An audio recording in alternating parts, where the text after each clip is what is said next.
The tourist, phone in hand, thought he could do anything, cracking jokes, tossing coins at the guard's feet, even crossing the forbidden line to provoke him.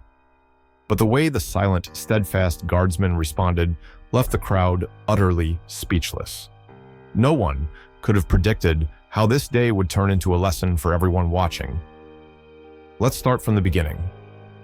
At Trafalgar Square, the scene was as predictable as the London rain, a sea of tourists snapping selfies, children marveling at the statuesque soldiers, and the ever-present hum of a city steeped in history.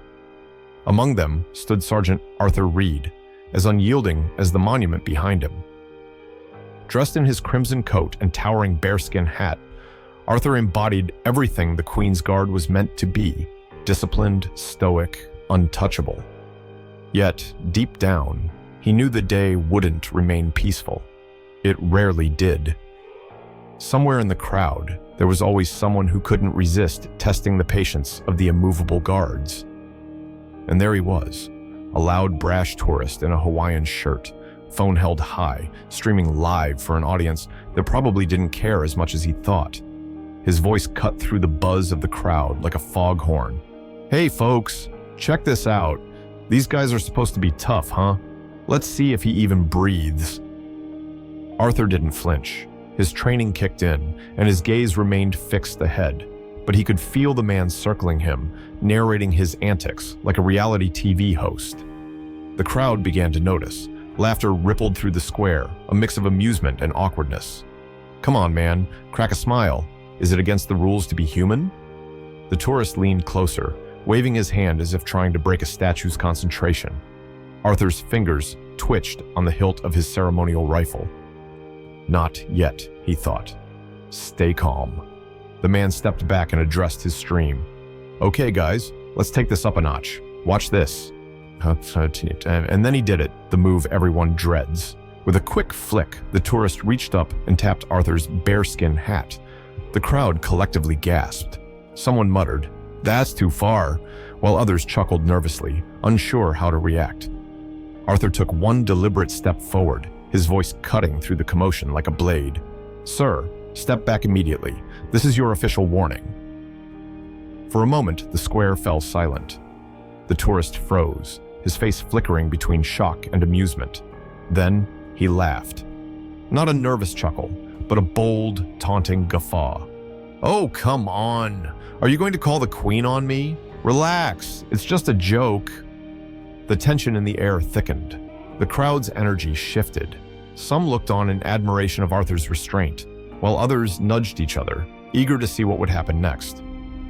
But the tourist wasn't done. Emboldened by the attention, he reached into his pocket and pulled out a handful of coins, tossing them at Arthur's feet. "There you go, soldier. That's for the show. You're welcome." The metallic clinks echoed in the space between them. Arthur didn't move, but the faintest tightening of his jaw betrayed his controlled frustration. From the sidelines, someone murmured, "What's wrong with people these days?" Another added, "Show some respect." But the tourist basked in his spotlight, confident he had won this round.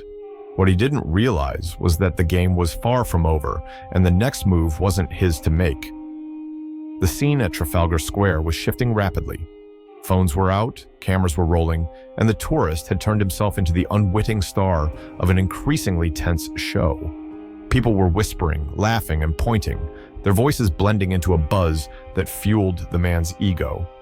"Look at this guy," the tourist barked into his phone. "He's not even flinching. What do they pay him for anyway? Just to stand there and look pretty? Honestly, I deserve a medal for making this entertaining." In the crowd, reactions were mixed.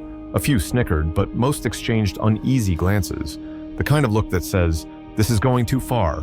But the tourist either didn't notice or didn't care. To him, this wasn't a soldier standing on duty. It was a prop in his personal reality show. And then, cutting through the commotion, came a soft, wavering sound, a child's cry.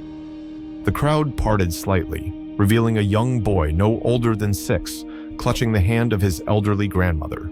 His wide, teary eyes darted between the tourist and the guard. "Mom said the guards are real heroes," he murmured, his voice just loud enough to carry. The tourist, naturally, seized the opportunity to escalate. "Heroes?" he scoffed. loud enough for everyone to hear. "Kid, these guys are just puppets. They don't care what happens here. Watch."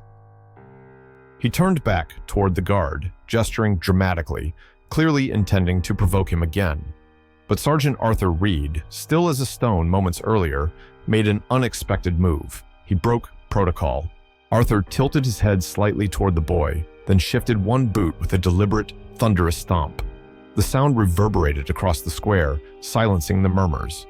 Arthur raised his rifle slightly and executed a sharp, flawless salute, his every motion precise and deliberate. The crowd froze. Phones stopped recording for a moment as everyone just stared. It was like time itself had paused.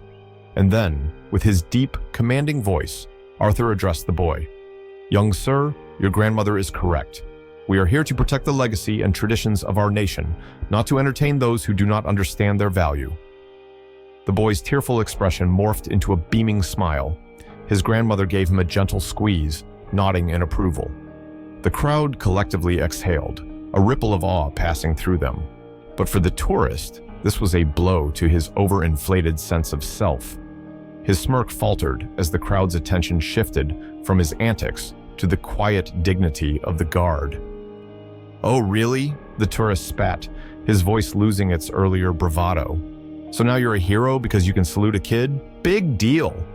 His steps became more aggressive as he deliberately crossed the white line, meant to keep visitors at a respectful distance. "You think you're better than me?" he sneered, moving closer. "What are you going to do now, Mr. Soldier Boy? Let's see if you're so brave when I—" He reached out toward Arthur's shoulder, his hand inches away from the pristine uniform. In a flash, Arthur moved. With a swift, precise motion, he raised his rifle to chest level, the barrel pointing downward in a ceremonial, yet unmistakably firm stance. The rifle's gleaming surface caught the sunlight as Arthur's voice rang out. "Sir, this is your second official warning. Step back immediately, or you will be removed from the premises." The authority in his tone was undeniable. The tourist froze mid-motion, his bravado faltering as the reality of the situation began to sink in. For a moment, the crowd was silent, tension thick in the air, and then, from somewhere in the back, a voice broke the stillness. "Now, that's what I call discipline." Laughter rippled through the audience, but this time it wasn't mocking. It was directed at the tourist. Faces turned to him, their expressions a mix of disdain and quiet satisfaction. For the first time, he realized he might not be the hero of his own story. Arthur, meanwhile, stood tall and motionless once more, his rifle lowered back into position, his gaze fixed ahead. The balance of power had shifted, but the final act was yet to come. The tourist, drunk on the attention of the crowd, wasn't backing down. If anything, the growing number of phones pointed his way only fueled his audacity. He puffed out his chest, a smirk plastered across his face, as if he were the main act in some grand comedy. "Well, come on, Mr. Britain," he jeered, his voice dripping with mockery. "Call your little buddies. Let's see what they'll do for the royal robot." Arthur stood motionless, a statue of unwavering discipline. His silence was deafening, a quiet power that seemed to taunt the tourist far more than any words could. The crowd, sensing the tension, held its collective breath. All eyes were on this moment, a perfect storm of tradition colliding with entitlement. And then, just as the tourist opened his mouth for another taunt, something shifted behind him. Two police officers stepped into view, their movements deliberate but unhurried. One, a tall man with a stern expression and neatly pressed uniform, spoke with calm authority. "Sir, you are disturbing the peace. You'll need to come with us." The tourist froze, his smirk faltering. For a split second, he glanced at the crowd, searching for some semblance of support. But the spectators weren't on his side anymore. The laughter had stopped, replaced by murmurs of approval. The tide had turned. Wait, the tourist stammered, his earlier bravado draining from his voice. "It was just a joke. You're all taking this way too seriously." He gestured to the cameras as if pleading with his invisible audience to intervene, but the officers didn't waver. "Sir," the taller one said, his voice steady and unyielding, "in the United Kingdom, we respect our history and those who protect it." The words hung in the air like a gavel striking a courtroom bench. The tourist, now visibly pale, let out a nervous laugh, but it did nothing to ease the weight of the moment. As the officers escorted him away, a wave of applause erupted from the crowd, reverberating across the square. It wasn't loud or raucous. It was purposeful, a collective acknowledgement of justice served. In the midst of the applause, a young boy broke away from his grandmother and approached Arthur, his face glowing with admiration. "Thank you, sir," he said softly. "You're a real hero." Arthur didn't respond with words. He simply gave the boy the faintest nod, adjusted his bearskin hat, and resumed his stance. In an instant, he was a statue once more, as if nothing had happened. Yet, the ripple of respect that passed through the crowd said otherwise. Somewhere in the square, a voice whispered, "That's a real guardsman right there." And within hours, the scene had gone viral. Videos of the incident flooded social media, the comments section a chorus of praise for Arthur's composure and professionalism. "This guard is a legend," one user wrote. "Moments like this make you proud of tradition," said another. As the sun dipped lower over Trafalgar Square, Sergeant Arthur Reed stood as he always had, steadfast, unyielding, and the very picture of dignity.